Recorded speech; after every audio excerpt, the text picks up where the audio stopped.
On June 27, 2012, Arizona Bridge to Independent Living hosted its first Meet the Author event at the Disability Empowerment Center in Phoenix. The goals of this series of discussions, collectively called An Evening at the Deck, are to highlight important issues within the community of people with disabilities in the Valley and to showcase the work of local writers. I'm your host, Chris Carr. It was our pleasure to welcome Debbie Petrina as the inaugural guest.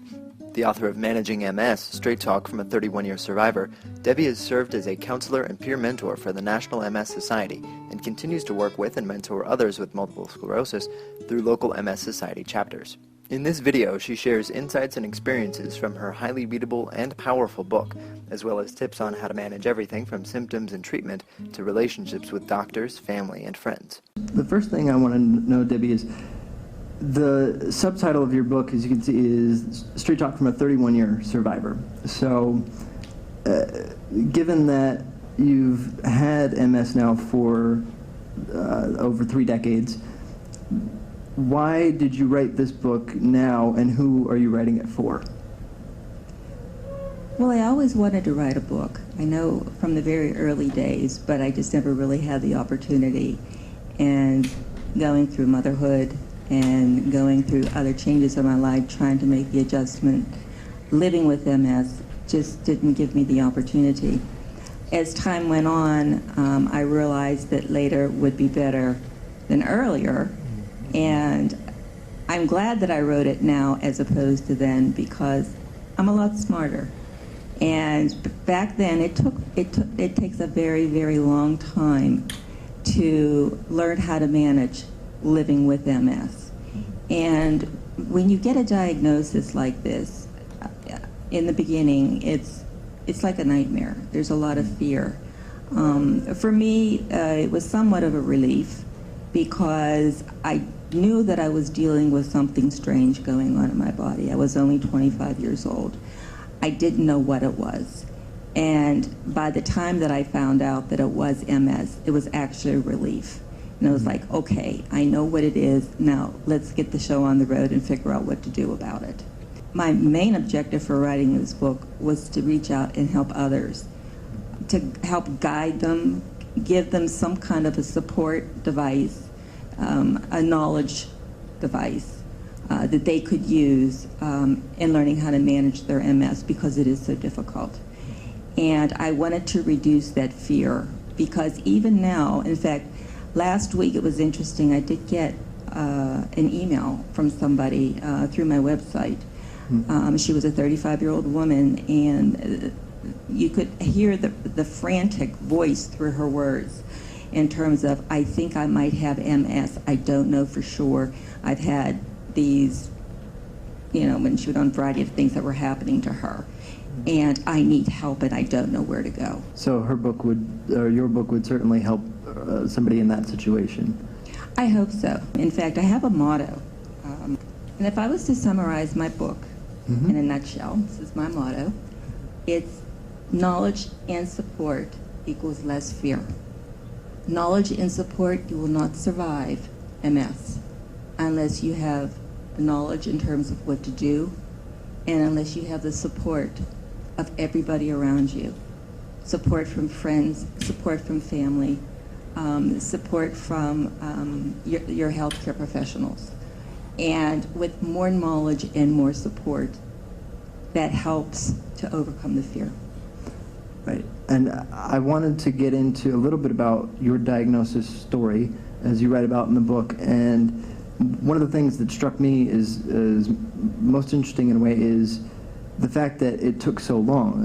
You were diagnosed, as you said, when you were 25 years old, but it was in the 80s, and it took 4 years to get a definitive diagnosis, as you say. So what do you think, why exactly did it take so long? Was it because there wasn't as much of an understanding about what MS was and how to treat it and diagnose it, or was there another reason? MS is a very complicated disease, and whether it was back then or whether it is today, it's still a process that one has to go through in order to get a definite diagnosis.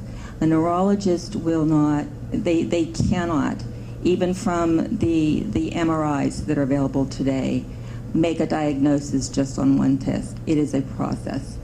Now, there are more things available today, more tools in the arsenal, so to speak, that they could use as compared to back in 1980 when my symptoms first presented. But nevertheless, it is a process. Now, what happens, I'll try to summarize this simply. The first thing you do is you go to a neurologist and you have to give a history. And it's amazing what the neurologist, just from little telltale signs, can learn, to hone in on, whether you have a neurological disorder or not. For instance, there's something called a Babinski sign. He simply scrapes the bottom of the foot. In a normal person, the toe will go down. A person that has a neurological disorder, that toe will come up.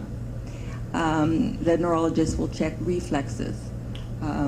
People that have MS and have a lot of one of the symptoms, spasticity, that maybe we'll touch on later, will have very hyper reflexes. A neurologist will watch the way you walk. If you have eye problems, inflammation of the optic nerve, the neurologist will be able to look inside your eye and see the swelling and a discoloration, indicating that the optic nerve is inflamed. So there are a variety of things, plus your history. Now, the second thing that happens is with multiple sclerosis, that word is very, very key, because what they're looking for, and this is where it can take time, multiple symptoms in multiple parts of the central nervous system over multiple periods of time. Okay, you have to have those three things happen. Now, we really didn't get into the definition of what is MS. MS is a disease of the central nervous system, and that includes the brain, the spinal cord, and the optic nerve. So anything that is controlled by the nervous system, the central nervous system, which includes just about everything in your body, your eyes, your hearing, your sensory, the ability to be able to feel, your coordination, your balance, your motor skills, all of those things that are controlled by the nervous system potentially can be affected. So different places, maybe, they're looking for maybe a symptom in a leg. That's one part of your nervous system. Maybe your eyes affected another part of your nervous system, and so forth.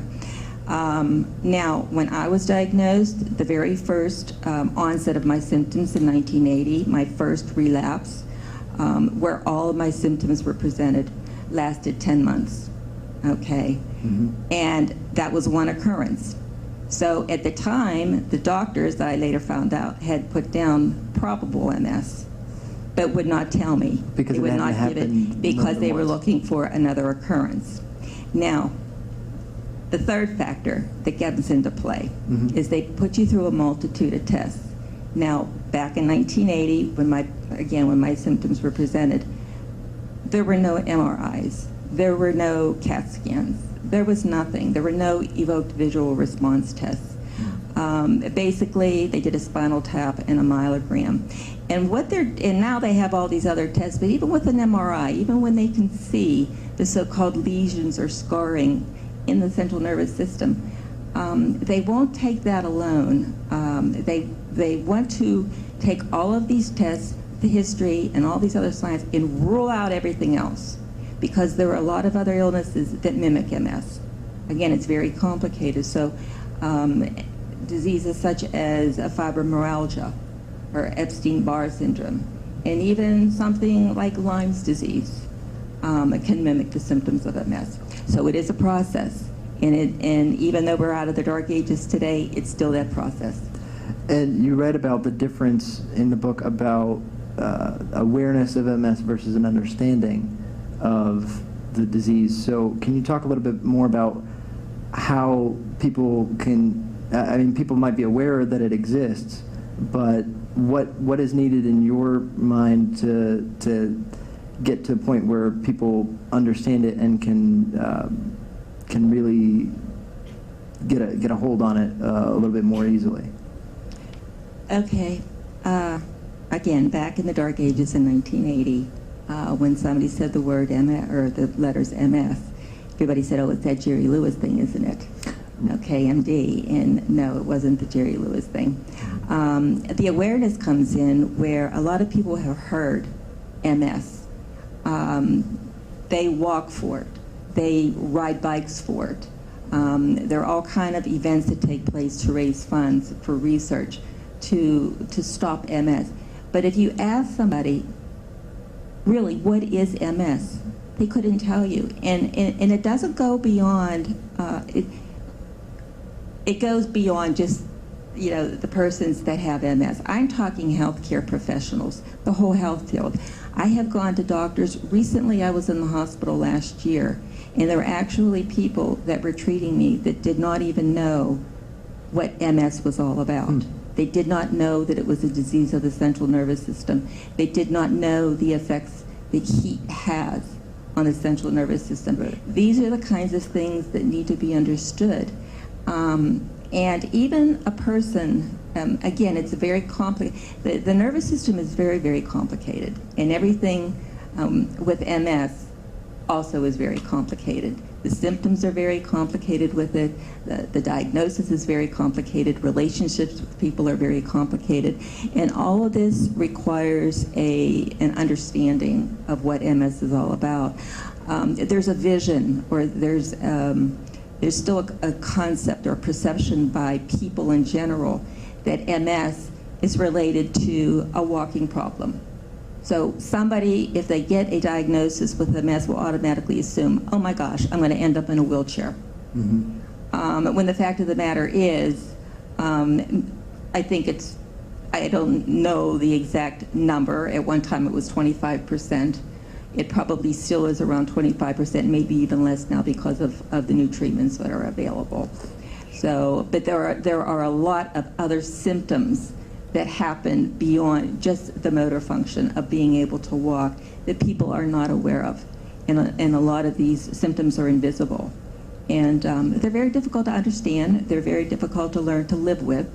That was another reason why I wrote the book, because I wrote the book in terms, I tried to lay it out in a very easy to understand way of this is what you need to know and this is what you can do about it. Because we're at the opposite end of, back in 1980 where I had absolutely nothing no support groups to go to. There were no support groups. The societies were very limited. There was no internet or whatever. But the opposite has occurred now where there is almost too much out there. It is overwhelming.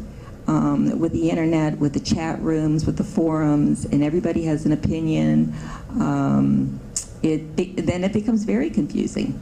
Who do I listen to? Where do I go? So, I tried to cut through all of that and put it together into an easy-to-read fashion that wouldn't be like a textbook. Right, and certainly I read it over the course of the past couple of months. I had a lot of time to work through it, and I agree completely. It's very easy to read and very accessible, I feel like. One of the things, and we'll get to, you talked about how heat affects MS and some other things that we'll get to as well, a little bit about the different treatments that are available now too. But I want to go back, if I can for a second, to the symptoms that you first were experiencing back in 1980. And one of the things you write in your book is, quote, "My usual discipline, self-control, and logic were lost. Anxiety and stress took over. I had trouble balancing. My left leg was weak and heavy." And you talk about how my left toes were cold. I couldn't warm them up running them over hot water. So what did you initially think? You said you didn't know what it was when you first encountered these symptoms, but what were you feeling at that time? Was it just a lot of fear of the unknown, maybe? Fear. Fear? I was scared out of my mind. I didn't know where to go. I didn't know what to do. I didn't know who to ask. And where did you turn to somewhere? Did you get referred to a neurologist right away, or how did that work? Actually, my brother had just found a neurologist for me that I had gone to, and unfortunately that first neurologist was a bad experience for me. But as time went on, I did find a second neurologist who I called him Dr. Excellent in my book, because he really worked with me and helped to support me, and it made my diagnosis for me. What I did initially was I didn't deny it. I was, like I said, because it took so long. Well, it took long. After the first 10 months of having my symptoms, all of my symptoms went away. And that's the difficulty with MS, because it is so unpredictable. I mean, you can be loaded with all kind of symptoms, even to the point of paralysis. And then all of a sudden, it goes away, and there are treatments that help make it, you go back into remission. And so then the next 2 years, I had a tiny little bit of residual in my left forearm, but I had no other symptoms. And then I had a child, and then after I had a child, all of my symptoms came out all over again. That was occurrence number 2. Then when I went back to the neurologist, bingo, and I had the optic neuritis at the time. And 9 times out of 10, when you do have optic neuritis, it's almost a sure sign that you do have MS. Right. So he diagnosed me, and what I did personally, I went to the local MS chapter. It was very small at the time. The literature was limited. However, they were very friendly, and they actually hooked me up with another woman about my age, one child that had MS, and after asking her if it would be okay, to give her number out, we connected, and that was the beginning of my relief. And after that, I started getting involved rather heavily with the MS Society as a volunteer. It helped me. It was almost a mutual thing, as much as over the years, and I actually was a volunteer with the National MS Society for 15 years in Western Pennsylvania. And as I went on through life through the years, I helped develop their programs, but I went through their peer training program, and I also became a speaker on their behalf and would talk to different audiences, sat on the social services committee, and I also was a leader for a disability group for 10 years. So I was quite involved, and that was my support. And I enjoyed it very much, and that was kind of like my, if you will, my second career. I had to give up my career. That was one of my life choices that I had to do as a result of my MS, to go on disability. So this was a fulfillment for me. And I say to this day that I got as much giving to other people with MS as I got in receiving back. So, and ever since then, I've continued to be involved.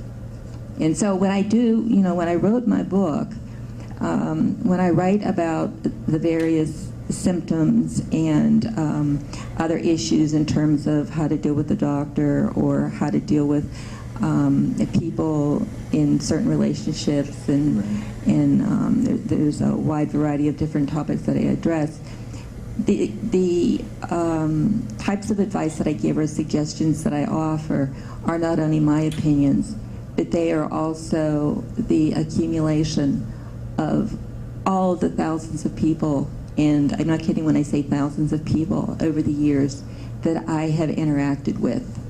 I mean, even to this day, I'm in and out of chat rooms, forums, and recently now I'm working with the Arizona chapter of the MS Society as well. So I'm continuing on, still do peer counseling. Somebody will call me up and say, I know somebody, would you mind talking with them? And absolutely not, I would love to. I love to talk about MS. Well, one of the things that I wanted to touch on as well is about the treatment. We've talked about that a little bit, but one piece of advice actually that you give in your book is to exercise. people with MS is very important for them, and for anybody in general to exercise. But it's one of your 10 commandments, actually, toward the beginning of the book. And it's one of the most important things a person with MS can do, as you say. And why might it be even more vital to stay active, say, if you're a person with MS? Exercising means a lot of things. First of all, in general health, for anybody, for a normal person, exercise is good, obviously. It's good for all your main body functions. For me, it keeps my weight down. It is a de-stressor. It makes me feel good in a lot of ways. But what's very important about a person with MS, particularly in a lot of people, as MS grows on, if you're diagnosed and as time goes on, it is a progressive disease. There is no cure. And therefore, at some point, almost everybody will have some degree, most people, I shouldn't say all, most people will have some degree of progression of disability. And because the spinal cord is involved, a lot of those nerve tracts control the mobility issue. I get a lot of what they call spasticity. Spasticity is a very, very common symptom of MS in which the majority of people will at some point experience, and once you have it, it's there. And what it is, it's an involuntary contraction of muscles. The muscles become very tight, almost to the point where you may feel like you have tight bands wrapped around your legs or around your middle, or a general overall heaviness in your legs. When you're walking, it feels like you have maybe 5, 10, 15-pound weights around each ankle or whatever. Or there could be involuntary movements or shaking of the legs. Now, where the exercise comes into play for me, or for anybody, is I stretch every day. I get on the floor, there's things that I can do in my wheelchair and so forth, that I stretch those muscles every single day. To stretch those muscles back that have contracted, sometimes those muscles can contract up to 1 inch in your back, and it becomes very painful. And if you don't do that regularly, and if you don't do that early enough, at some point, it affects your posture. It affects, your ability to move. But it's not only the spasticity. There are exercises available for a lot of people with MS have issues with balance or with coordination. So there are exercises that can be used to help correct balance issues, more or less retraining the brain type of thing, or coordination issues, or weakness issues. Like my hands get weak, and I do exercises every day. I have a ball that I use in every day. I do I do this ball. So exercises are for strengthening, for balance, for coordination, for stretching the tight muscles. So it's for a variety of symptoms, and it doesn't need to be. When I say exercise all day, every day, I don't mean to the point where you have to actually go to a gym and work out, work yourself to death in a sweat. It's not what I'm saying at all. And I try to explain that in the book. You can incorporate it into your daily routine. If you're brushing your teeth, for instance, or doing the dishes, just a matter of, if you're standing there lifting up and down. Or if I'm sitting in my wheelchair watching TV at night, I'll do head rolls, or I'll do exercises where I'm coming forward and back to keep my trunk muscles, to keep those firm so I can maintain my posture. The fact that I don't walk and that I have used a wheelchair for 10 years, a lot of people that are amazed by the fact that I can sit straight and I can sit erect and my posture is good. But that is because that I have exercised religiously for the last 30 years. Right. It doesn't just come because you can't just do nothing and have that happen. It takes some amount of work on your part. And Chris, that's a very good point, and that's one of the another point that I try to make in the book. A lot of people, everybody would love to have that magic pill, that magic shot, that magic pill. Gee, let me go to the doctor and get that shot 2-3 times a week and have my problems taken care of. But there's much more to it than that when you manage your MS. There are so many other things that you have to do to take care of your body. And I wish that we all wish for that magic pill or that magic shot, but it takes a lot of dedication, a lot of discipline.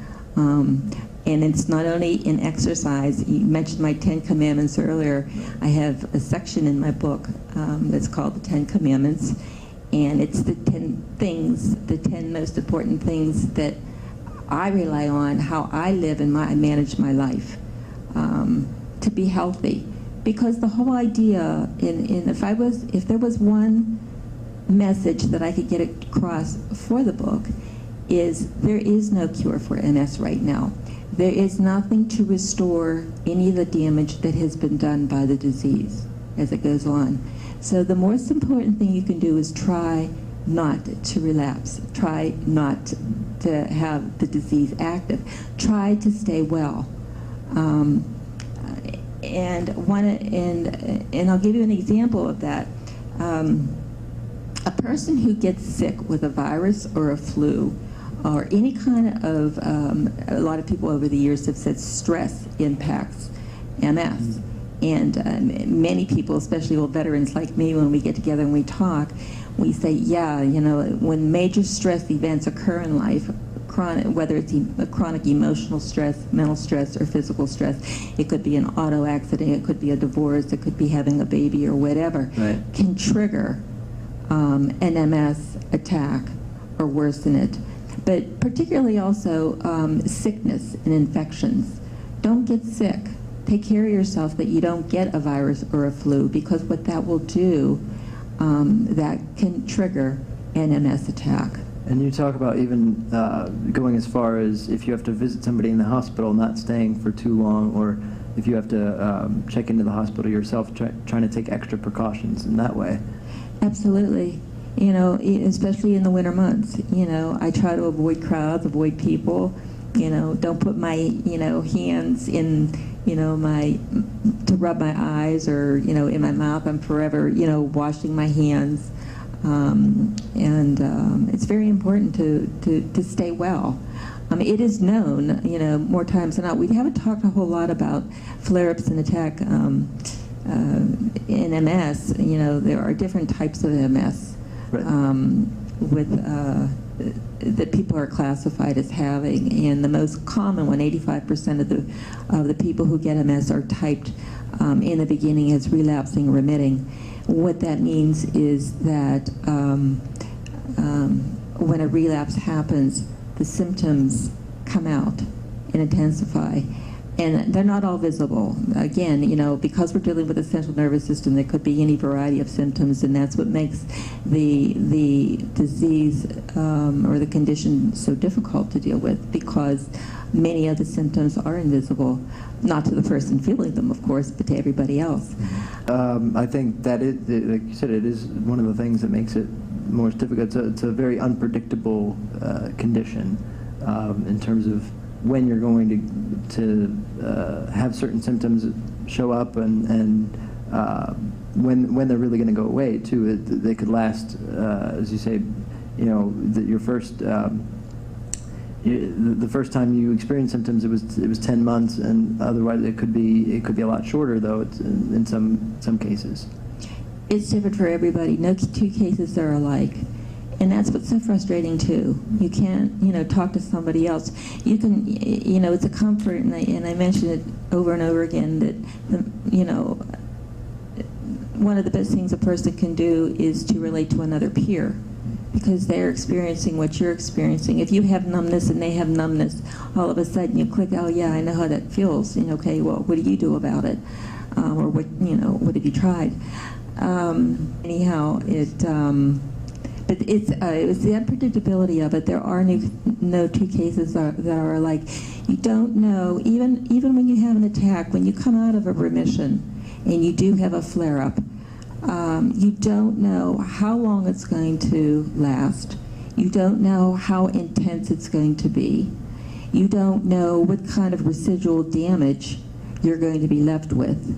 Sometimes you can be left with no damage at all. You'll go back into remission. and everything will go back the way, it was before the symptoms came out, when the flare-up is over. But many times, as the disease goes on, you are left with residual. And over the years, the residual starts to build up. And then the disability becomes, more and more.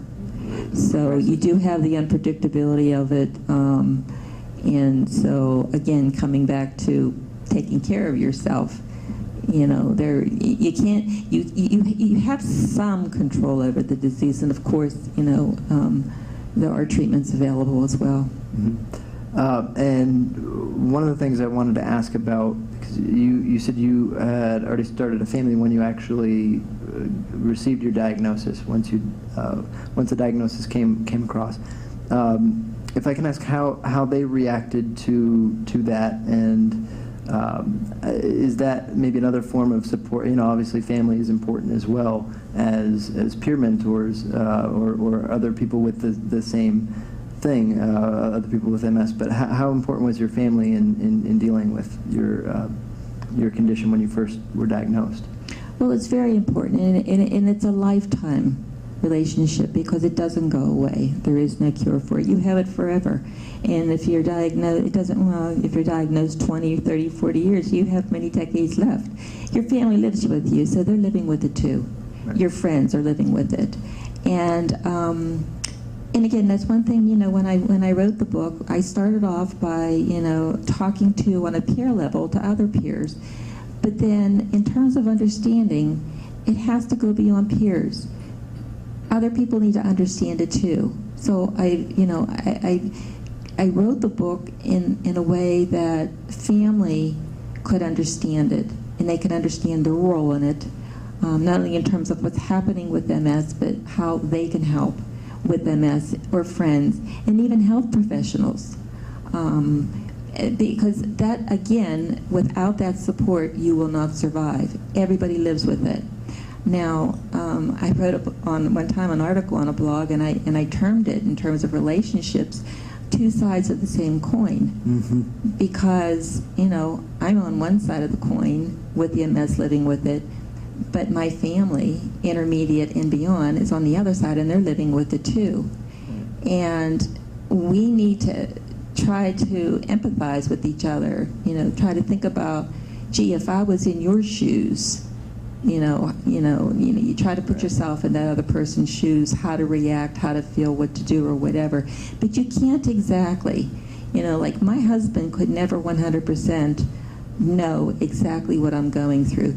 He sees, where I struggle, and he's, can see the more visible types of things I go through, or he certainly hears me complaining about the invisible things that go on, that's for sure. But yet at the same time, he needs his support as well, okay? And it's very important that those friends and family find their own support system. Talk to other people that are living with the same situation, and vent and talk and share and whatever.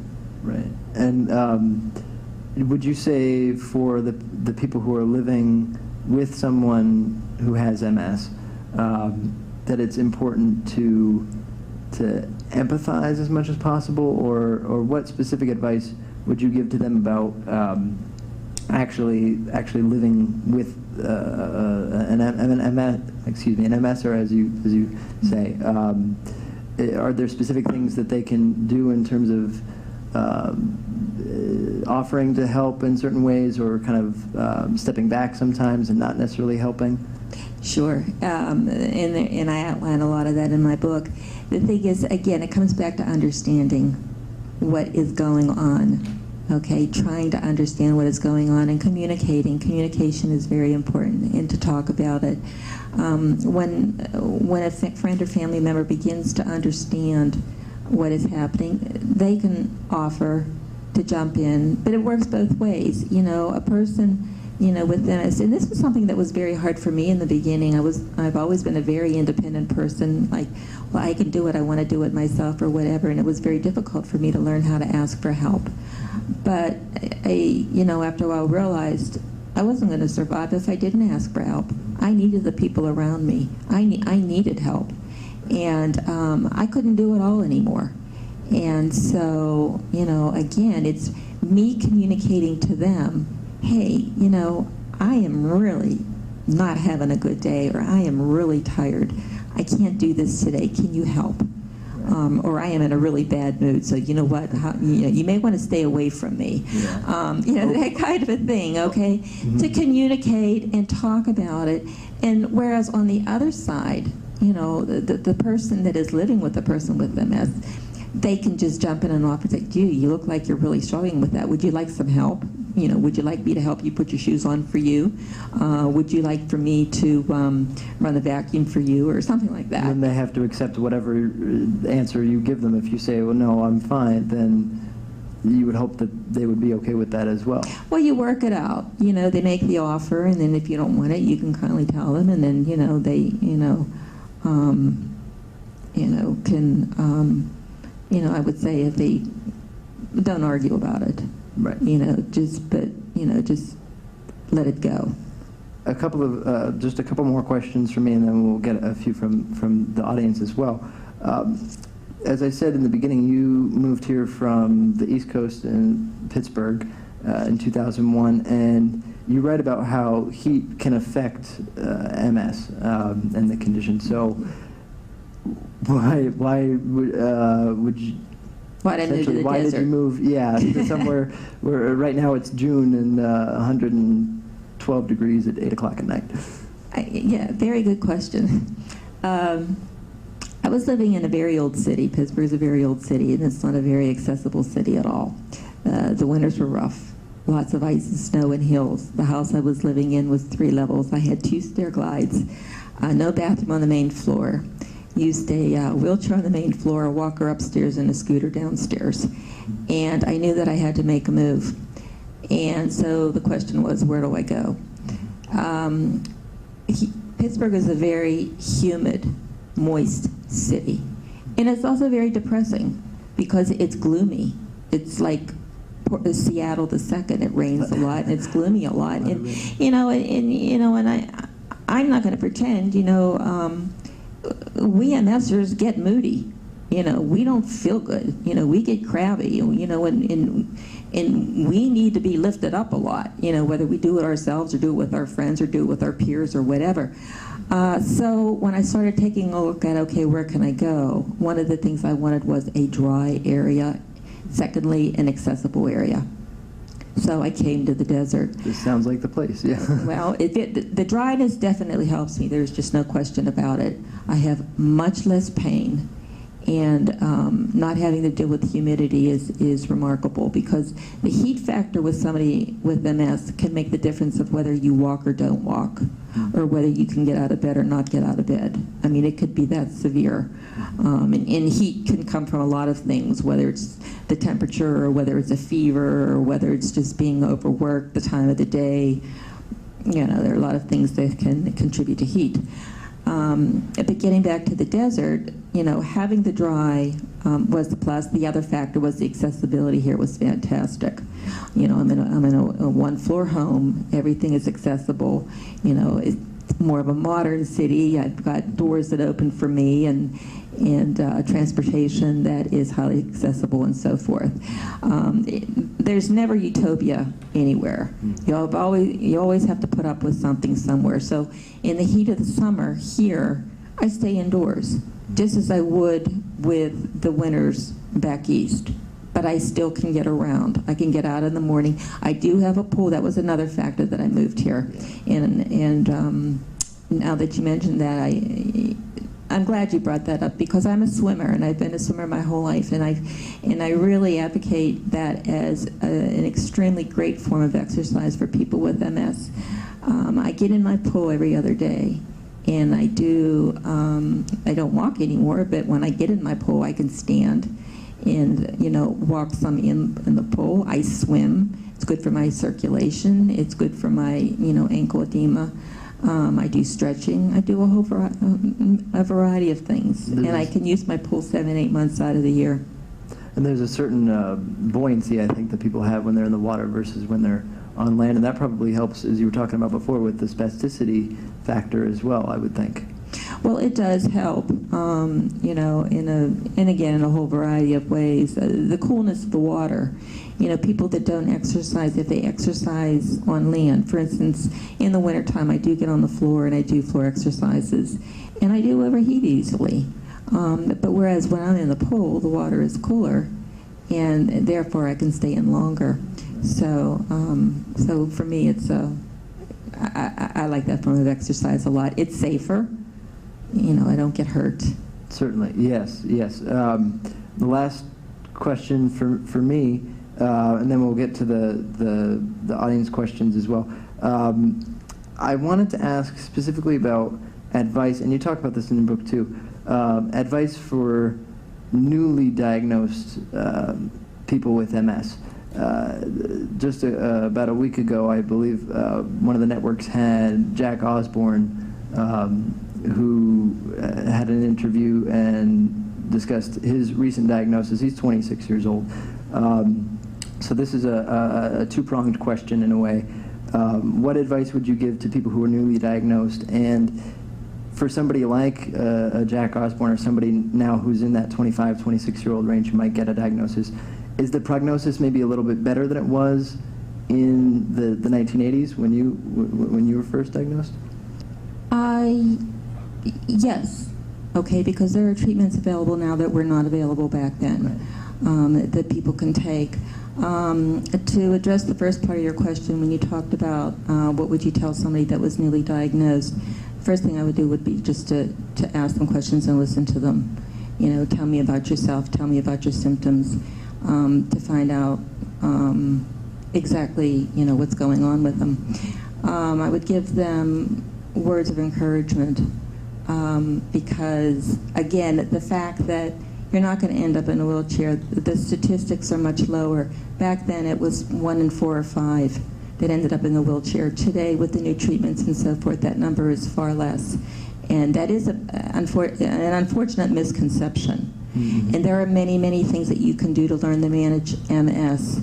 With the symptoms, it's a good news, bad news, and I like to point this out to people in the beginning.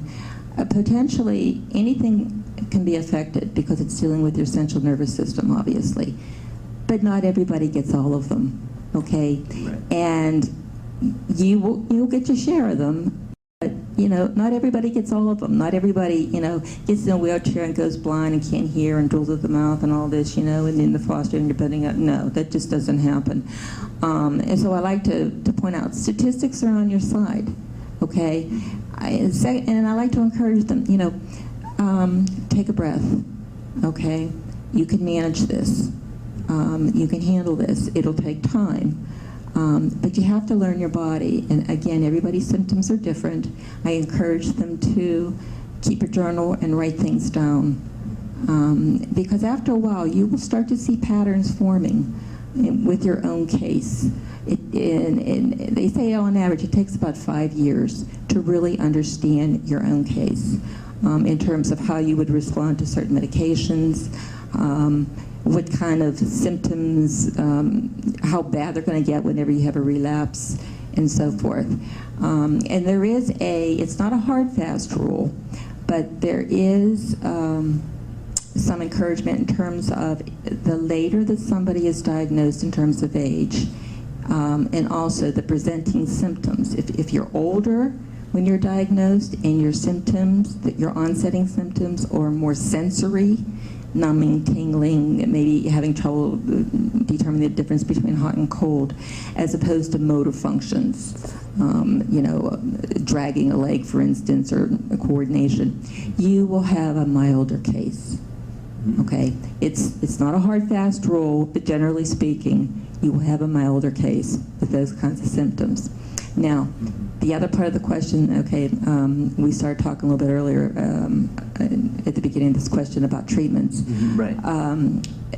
Back in the dark ages with me, they used to treat MS with, there were 3 ways to treat MS, and I'll try to simplify this as easy as I can. There are there are medications available to treat the symptoms. Okay, whether it be depression or bladder problems and things like that. The second group of medications are steroids to reduce an attack or a flare-up. It reduces the severity and it reduces the attack. Those were very popular. Those were available for me in the early stages. Enter the 1990s. They now have what they call disease-modifying agents. Those are the ones, there's Avonex, Betaseron, Copaxone. There's about 8 or 9 of them now that have been approved by the FDA. They don't repair the damage of MS, they don't cure MS, but their intention is to slow down the progression of the disease. So therefore, many of the people now that are getting diagnosed choose to go, they work with their doctors and try to get on one of these treatments, and that will help slow the progression until that happy day in which we will see a cure and hopefully a way to restore any damage that has been done. Certainly. Well, now we're going to go ahead and open it up for a couple of questions from the audience. So anybody who wants to jump in here, feel free. And we've got a microphone here. Hi. Hi. What has your family done in terms of support for themselves? Have they attended support groups? What kinds of things have been helpful for the people that are close to you? My family, most of my family weren't living very close to me, and I truthfully didn't have a lot of support from my immediate family. My husband, though, in the earlier, in the years, would go to some of the meetings with me when I would go, even now when I go to functions or wherever. He goes where I go where he goes. He's been involved. But unfortunately, I didn't have the support of my close family in the beginning. I'm being honest about it. I wish that they would have read articles, It was really, now, they've read my book. And it's amazing because, they've said, gee, if I can't believe it, if I would have only known that type of thing. My mom, it was particularly hard for her. And the thing is, and I think it's really hard, sometimes a lot of it was denial. But I think a lot of it was, in her own way, I think she felt guilty. In some, maybe that she was responsible for it. And she had a very, very difficult time dealing with it. And because she had a difficult time dealing with it and she didn't want to talk about it, that made it difficult for me. And I had to figure out a way to get over it. And to be honest with you, I went to professional counseling. Say, how do I deal with this? Because my mom can't deal with this. And my mom is my mom. And unfortunately, I had a really good professional counselor, and so she helped me get through it. So, but that was another, with my book, a lot of people in my family, my aunts and uncles and so forth, they've all read my book now, and they said, oh my gosh, I wish that I would have had something, if I would have only known. Because they don't see those invisible symptoms. We look good. It's that infamous, see, you're smiling. Yeah, it's that old phrase, gee, you look so good. And we do look good. Our noses aren't bleeding, a lot of us are just walking around, we're smiling and whatever, we're not using crutches. Thank you. When we're coming up close to the end of the hour, but another question would be fine. Yes. I was curious, since you've had or been diagnosed with MS for so many years, how many different disease-modifying drugs have you been on or tried, and have you felt like some of them lasted for a period of time and then lost their efficacy, so you had to switch, and what kind of decision-making process did you go through at those times? Will probably surprise you, but I've never taken one. Okay. Wow. Surprised me, certainly. Yeah. And I'll tell you why. In the beginning, there weren't any. In the 80s, in the 90s, they were introduced. They called them ABC. Avonex, Betaseron, and Copaxone were introduced. At that time, I was not comfortable with taking them because I didn't want to, so to speak, be the guinea pig. I wasn't comfortable with the statistics. I wasn't comfortable with, the results yet. I was, leading a support group, and people in my support group were starting to take them, and they were having side effects. I had a couple of people that were on Avonex, and they would, the side effects, the cost of the side effects was not worth the benefit of the drug. It was making them to say, it was like, well, why be in bed 2 days a week after taking the shots because you feel like you have the flu. So these were the kinds of things that were happening in the 90s. And then when the 2000s came, ever since I've been here, my MS has really been pretty stable. I mean, I've had an attack here and there, but for the most part, I really haven't, progressed much. And it's like, why rock the boat? And when I jump in and out of, one of my concerns that I do have when I participate in discussions, in online discussions, in the chat groups and so forth, there really is a lot of buzz about these different treatments. And there are a lot of problems where people will try one for a year and then go to another one and go to another one. And I'm most concerned about the ones that are newly diagnosed. Because when you're newly diagnosed, you're in a flare-up. Things are going on. So right away, the neurologist is treating you for that flare-up. Probably has you on steroids. Then he's throwing you on a disease-modifying agent, one of these at the same time. And then maybe he's starting to give you medications for some of the symptoms. If you have a leaky bladder at the time, or if you fatigue, okay, we'll take this, or take this for sleep, or whatever.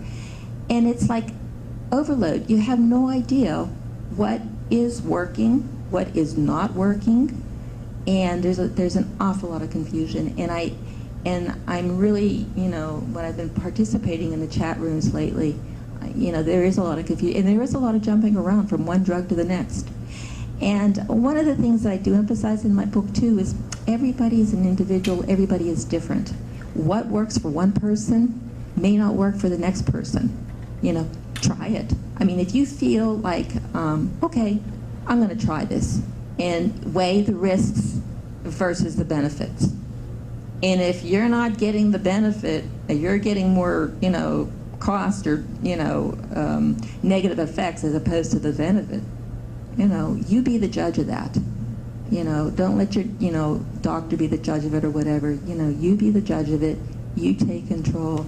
And again, what works for one may not work for another. Try something different. But I always suggest to people too, do one thing at a time. You just, to have all these things going on at the same time, it's just, how do you sort this out? It's very difficult to sort out. It's the old chicken or the egg thing, I'm sure, when you have MS, you're smiling. You know what I'm talking about. Is the MS causing this to happen, or is this triggering the MS to intensify? Okay, so it's that whole scenario of, oh my gosh, where do I start? How do I figure this out? So, I try to address that, too, in the book. There's actually a checklist in there. Okay, because MS is sensitive to so many things that, even something as simple as maybe skipping a meal or having your monthly menses can throw, cause your symptoms to intensify, and not necessarily think, oh my gosh, here I am having another attack, so.